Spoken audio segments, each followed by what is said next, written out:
kasih. Ya, silakan. Terima kasih atas kehadirannya ya. Nah, ini kan saya akan mengobservasi Ibu dalam pembelajaran Ibu di kelas ya. Mungkin besok hari ya Bu ya? Bisa ya? Bisa. Nah, untuk sebelum itu kita ada percakapan untuk pra-observasi Bu. Jadi untuk mengetahui bagaimana pembelajaran yang akan Ibu lakukan gitu ya. Nah, untuk itu kalau boleh saya tahu tujuan pembelajaran Ibu itu apa? Ya, tujuan pembelajaran saya itu siswa dapat menyampaikan gagasan secara lisan lewat teks eksposisi. Ya. Kemudian setelah mereka mengolah gagasannya, mereka mulai menjadi peta konsep gitu. Nah, terus itu area pengembangan yang hendak Ibu capai seperti apa? Yang pertama itu yang areanya itu yang pertama saya kembangkan fisika dan potensi siswa dalam pembelajaran itu. Kemudian saya juga dalam kegiatan pembelajaran mencerminkan karena saya menggunakan diferensiasi ya Ibu ya. Nah, karena itu kita lihat dari kontennya pembelajaran saya dan prosesnya. Kemudian nanti saya akan menghasilkan diferensi produknya ya di pembelajaran saya. Oh ya, jadi pembelajaran berdiferensiasi dengan ada konten ya Bu ya. Iya. Terus ada lagi dalam prosesnya dan ada pada saat presentasi mereka akan menghasilkan produk ya Bu ya. Iya. Seperti yang sudah Ibu sampaikan itu. Jadi kira-kira strategi yang akan Ibu siapkan seperti apa? Yang pertama ya, kalau misalnya strategi saya itu, saya observasi terhadap sikap siswa dulu ya. Oh iya. Di awal pembelajaran itu. Kemudian saya lihat perilakunya, kemudian baru saya akan mengolah gaya belajarnya seperti apa Ibu. Oh, iya. Kemudian nanti saya akan, dalam proses pembelajaran itu ada diskusi kelompok, ya sesuai dengan gaya belajar mereka masing-masing untuk mencapai tujuan pembelajaran saya ini. Kemudian area pengembangan yang saya capai juga sesuaikan juga dengan bahan ajarnya. Dengan daya belajar murid. Oh ya, jadi seperti itu Ibu ya, perencanaan dari Ibu nanti untuk belajar di kelas ini. Pembelajaran untuk kelas berapa Ibu? Kelas 10B. Oh 10B ya. Oh bahasa Indonesia ya? 10B. Jadi besok nanti akan saya observasi ya Bu ya. Oh, iya. Bersedia Bu ya? Iya. Iya. Ya udah Bu gitu. Terima kasih. Iya. Sama-sama. Selamat pagi. Iya.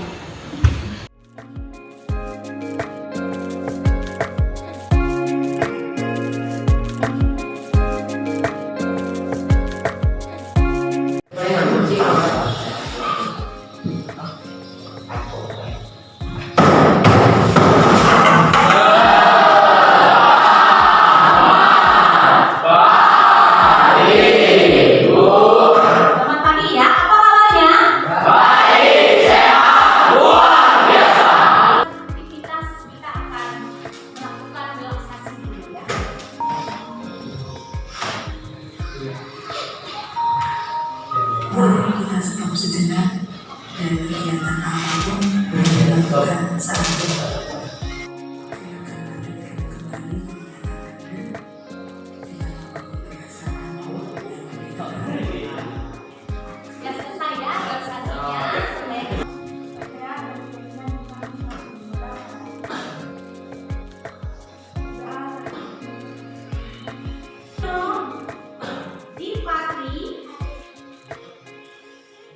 Ada semua ya. Baik, hari ini kita akan mulai pembelajaran bahasa ya. Jadi kita akan mulai pada satu gambar dulu ya. Satu gambar dulu. Perhatikan gambar di sini ya. Nah, di sini apa yang kalian lihat dari gambar ini? Ya, terus ya lagi? Ada air, ada sampah.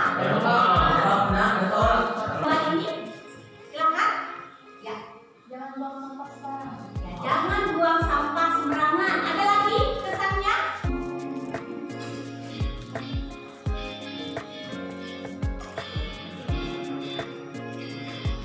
Permukiman kumuh dan citra kota. Kota merupakan tempat berkumpulnya penduduk dari berbagai daerah di sekitarnya. Seiring tumbuh dan berkembang perkotaan, bertambahnya jumlah penduduk juga semakin tinggi.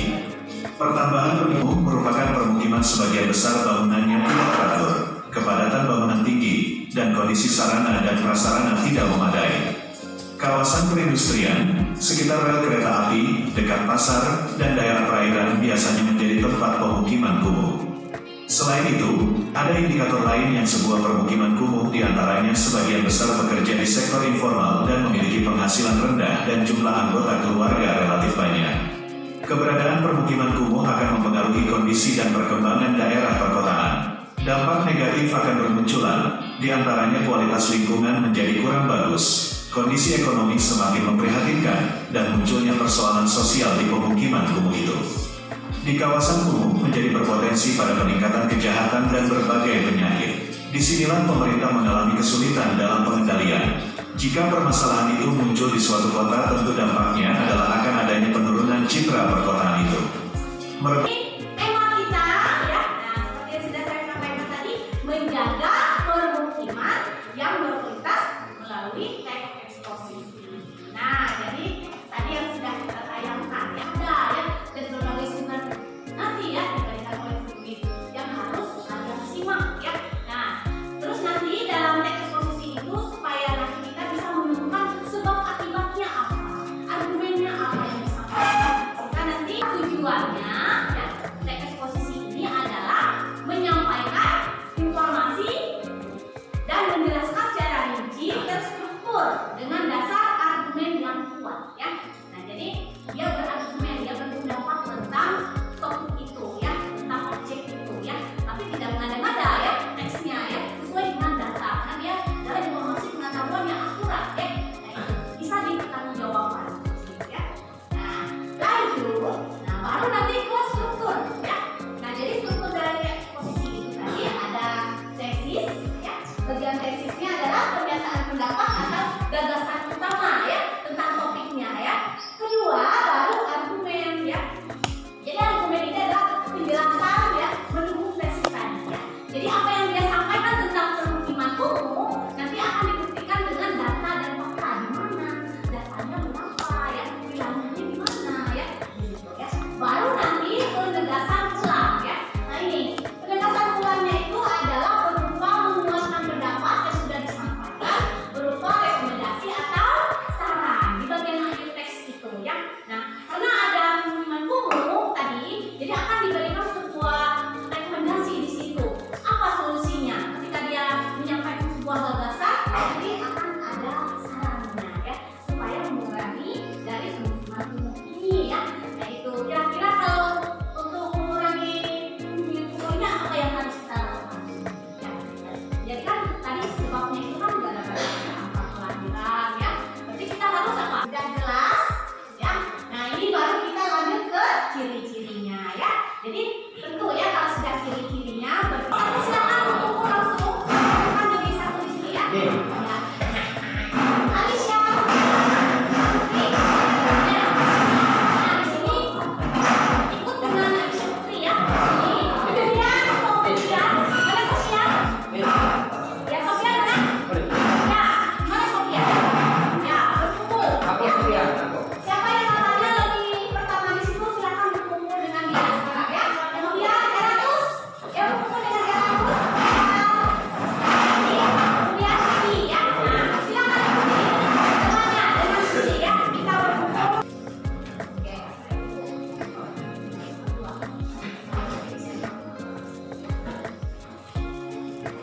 Oke. Seperti ini kalian gambarkan ya, menjelaskan gagasan dari teks itu ya. Nah sudah saya berikan di sini, nanti ya dikembangkan ditulis ya gagasan dan akibat ya, terus penyebabnya apa ya, boleh bisa dilihat kenapa seperti ini ya contohnya ya. Nah, ada yang grafik ada mana? Yang ini? Infografik ada? Oh ya dari video ya. Tentang peta konsepnya boleh. Nah kayak gini ya. Ada lagi? Karena kita pakai bahasa ya.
lagi spinol nih muat tuh susah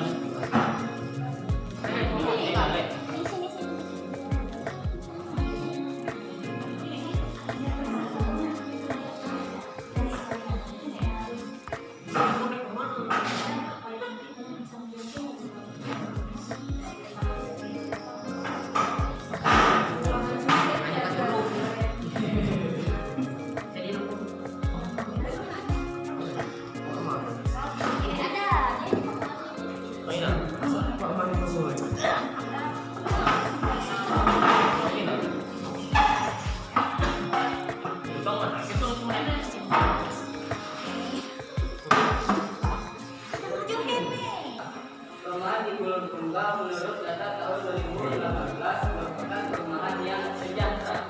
Setiap perumahan memiliki fasilitas lengkap dan milik sendiri. Perumahan di Kabupaten Pulau Tunggal menggunakan listrik sebesar 97,87%. 94,24% warga menikmati penggunaan tempat tinggal milik sendiri. 78,68% warga menggunakan sumber air minum bersih. 89,29% menggunakan fasilitas DAP milik sendiri.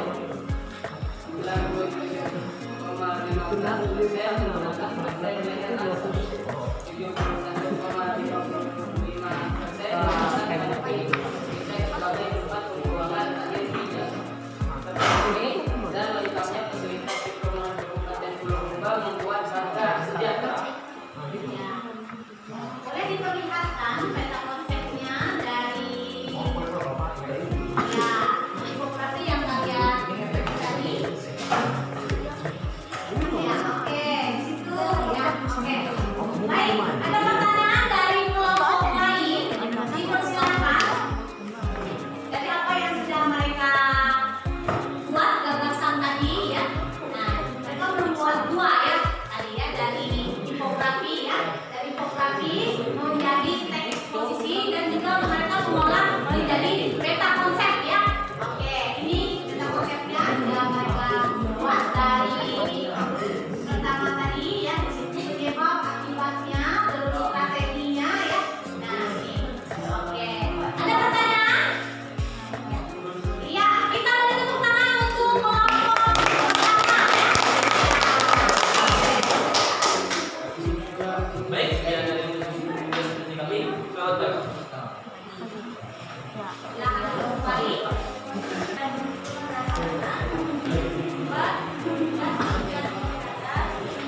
tidak adanya peran aktif masyarakat dalam penanganan lingkungan umum, kualitas sumber daya manusia yang semakin terlambat dalam program penanganan lingkungan umum dan pengembangan anggaran, solusi penerapan penataan lingkungan fisik, program sosial dan ekonomi, program relokasi, strategi penanganan, kerjasama pemerintah dan masyarakat,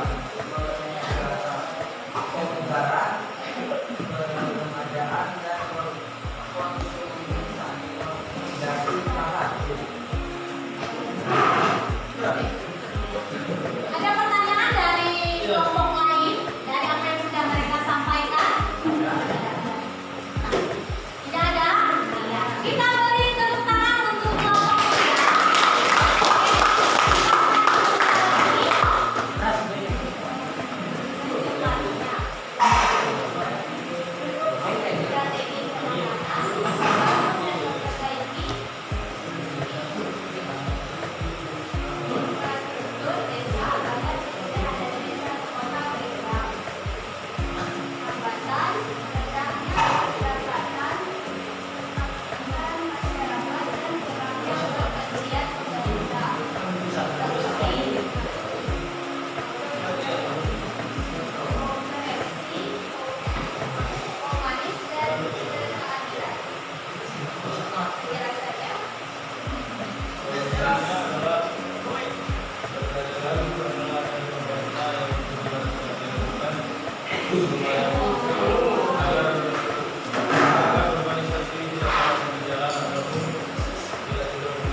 Baik, ada pertanyaan dari kelompok lain. Silakan anak-anak kalau mau bertanya.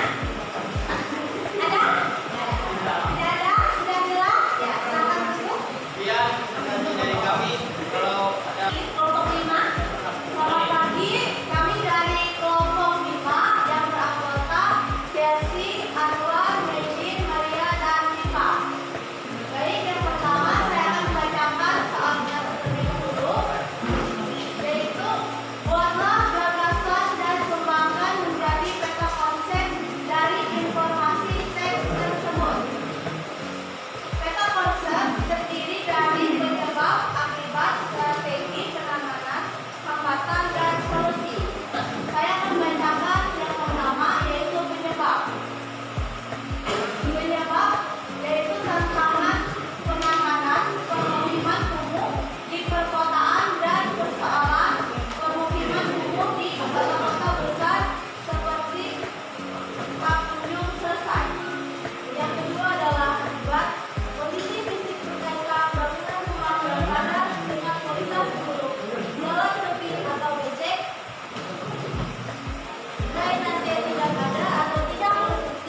melalui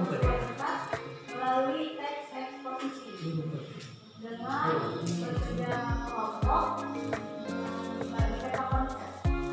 Iya, baik ya, tenang untuk kalian semua.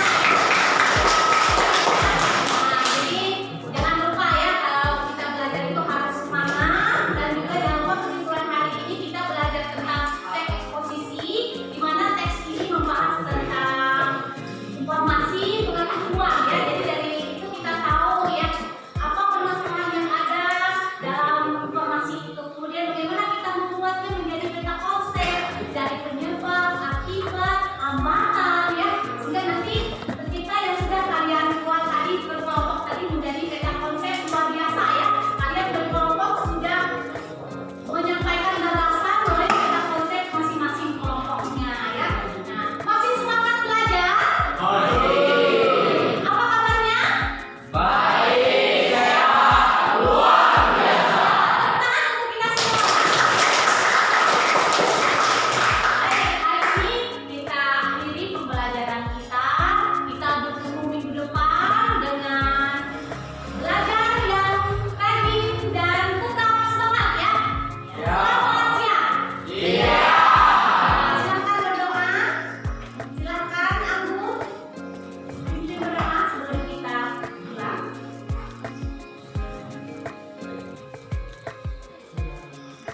Marilah kita berdoa menurut agama dan kita berdoa.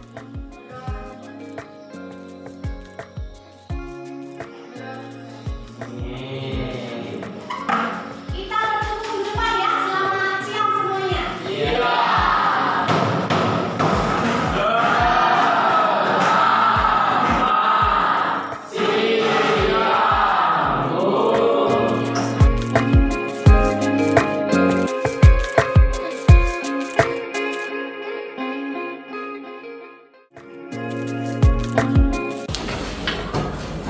Ya, selamat pagi Ibu Reti. Selamat pagi, Ibu Iya, Dina. gimana kabarnya? Baik Ibu. Oh ya, sehat terus ya. Iya. Puji Tuhan, sehat selalu.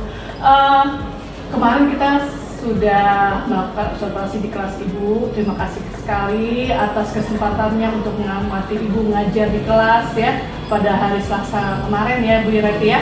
Nah, terus saya juga melihat banyak sekali hal positif yang terjadi di sana. Terima kasih Ibu. Jadi saya senang Ibu Dina bisa hadir di kelas untuk melakukan observasi. Iya. Saya sangat tertarik dengan pembelajaran yang Ibu lakukan, kan berdiferensiasi Ibu ya. Iya, betul. Yang dilakukan dengan Ibu Reti melalui pembelajaran dengan sebuah ada pertanyaan tematik, ada itu juga apa namanya mindfulness ya. Terus ada juga di situ berdiferensiasi kontennya ada, terus prosesnya, dan juga itu sangat menarik perhatian siswa, apalagi pada saat ice breaking ada juga ya Bu ya.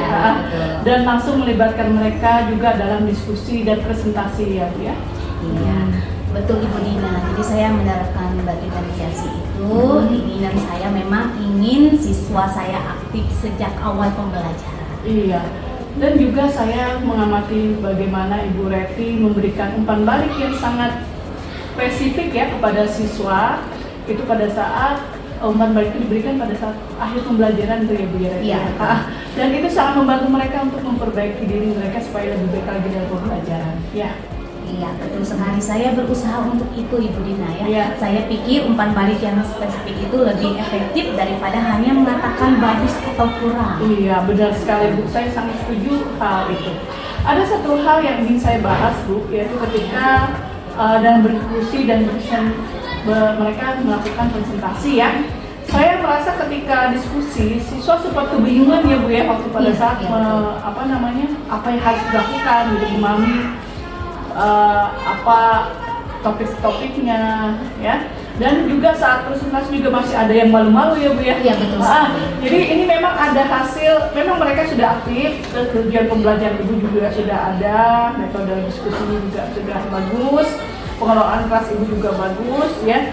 Nah, tapi mungkin kita bisa coba untuk lebih terarah lagi bagian diskusi dan prestasi itu Bu ya.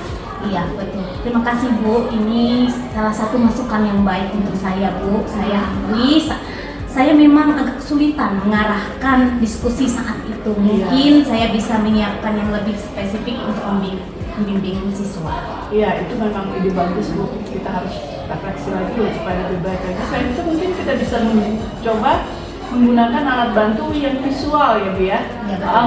Mungkin kemarin juga sudah ada Ibu menemukan konten visual ya Bu ya. Mungkin itu masih kurang untuk mereka, sehingga ditambahkan lagi untuk membantu siswa supaya lebih memahami konsep yang lebih abstrak. Oh iya, jadi saya akan pertimbangkan dulu itu Bu ya. Dan saya sangat berterima kasih atas saran Ibu Dina. Iya, sama-sama Bu.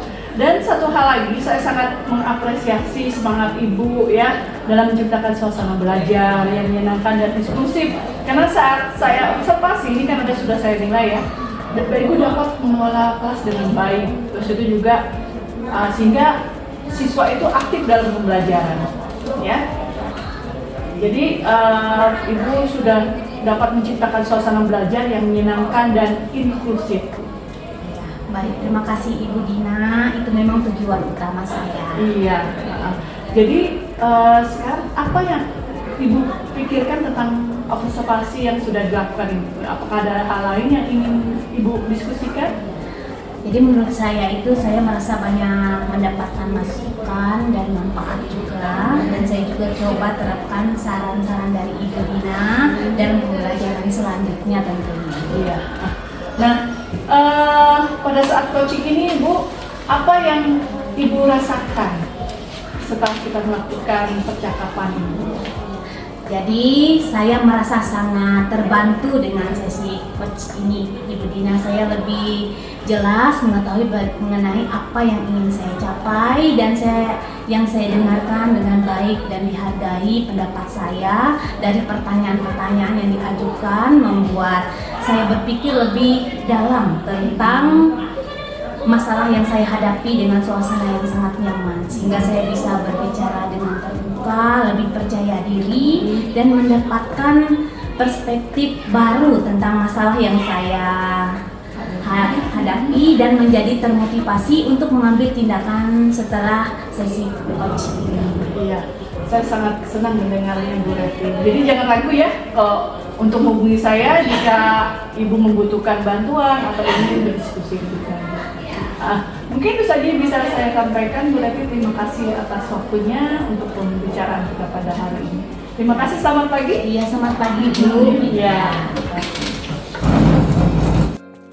Terima kasih kepada seluruh CGP yang sudah melaksanakan daripada pasca observasi, yaitu berkaitan dengan praktik coaching yang sudah dilaksanakan dengan baik. Mudah-mudahan apa yang sudah dilakukan antara CGP dan rekan sejawatnya bisa membawa komunikasi yang baik, kemudian mengimbaskan kepada rekan sejawat, sehingga praktik coaching ini akan semakin membudaya di sekolahnya masing-masing. Sekali lagi, selamat kepada semua CGP, selalu untuk tergerak, bergerak, dan menggerakkan.